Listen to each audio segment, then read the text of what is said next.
सुखिनः सर्वे सन्तु निरामयाः सर्वे भद्राणि पश्यन्तु मा कश्चित् दुःखभाग् भवेत्। নমস্কাৰ SFC ইণ্ডিয়া ব্লগটোলৈ সকলোকে স্বাগতম জনাইছোঁ। আজি এটা একেবাৰে সৰু ভিডিঅ' লৈ আপোনালোকৰ মাজলৈ আহিছোঁ। আজি আমি পাম উত্তৰ পূৰ্বাঞ্চলৰ আটাইতকৈ শ্ৰেষ্ঠ যি নাৰ্ছিং ব্যৱস্থা থকা এখন চিকিৎসালয়। আহকচোন ভিডিঅ'টো সম্পূৰ্ণকৈ চাওঁ। যোৱা বিশ্বকৰ্মা পূজাৰ দিনাই মোৰ বাইদেউ হঠাৎ অসুস্থ হৈ পৰিল আৰু বাইদেউক লৈ আহিলোঁ গুৱাহাটীত থকা এপ'ল' হস্পিটেলখনলৈ। প্ৰায় 10টা দিন হস্পিটেলখনত ভৰ্তি হৈ থকাৰ পিছত বাইদেউ প্ৰায় সুস্থ হৈ উঠিল আৰু আমি আজি যাবলৈ ওলাইছোঁ। এই যোৱাৰ প্ৰাক মুহূৰ্তত এই হস্পিটেলখনৰ যি নাৰ্ছিং ব্যৱস্থা, নাৰ্ছিং ষ্টাফটোৰ বিষয়ে অসমবাসী ৰাইজক নজনোৱাকৈ থাকিব নোৱাৰিলোঁ। সেয়ে জনাইছোঁ আজি বিদায় বেলাত তেখেতসকলে বাইদেউক বিদায় সম্ভাষণ জনাবলৈ ওলাইছে।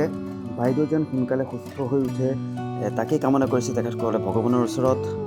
আৰু এই বিদায় বেলাত এখনি ফুলাম গামোচাৰে গোটেই নাৰ্ছিং ষ্টাফটোৱে এখনি ফুলাম গামোচাৰে বাইদেউক বিদায় সম্ভাষণ জনাবলৈ ওলাইছে। এয়া এক উত্তৰ পূৰ্বাঞ্চল নহয়, সমগ্ৰ ভাৰতবৰ্ষৰ বাবে এক ব্যতিক্ৰমিক নাৰ্ছিং ব্যৱস্থা।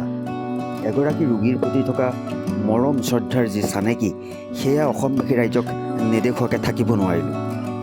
ৰাজনৈতিকভাৱে অসমত বাইদেউৰ এটা সুকীয়া পৰিচয় আছে আৰু এই মুহূৰ্তত বাইদেৱে ব্যক্ত কৰিছে যে হস্পিটেলখনৰ লগত জড়িত হৈ থকা প্ৰতিগৰাকী কৰ্মকৰ্তা, নাৰ্ছ, তেখেতসকলৰ উজ্জ্বল ভৱিষ্যত কামনা কৰিছে আৰু তেখেতসকলক ভগৱানে শক্তি দিয়ক বুলি বাইদেৱে কৈছে যে সকলোৱে যাতে এনেধৰণে সদায় ৰোগীক শুশ্ৰূষা আগবঢ়াই যাব পাৰে। এনেদৰে মৰম চেনেহৰ মাজতেই আমি হস্পিটেলখনত 10টা দিন পাৰ কৰি 332 নম্বৰ কেবিনৰ পৰা বিদায় লৈ আজি আমি ঘৰমুৱা হ'বলৈ ওলাইছোঁ। আমি সকলো বয় বস্তু ৰেডি কৰি লৈছোঁ। খন্তেক সময়ৰ পিছতে আমি ওলাই যাম ঘৰলৈ বুলি।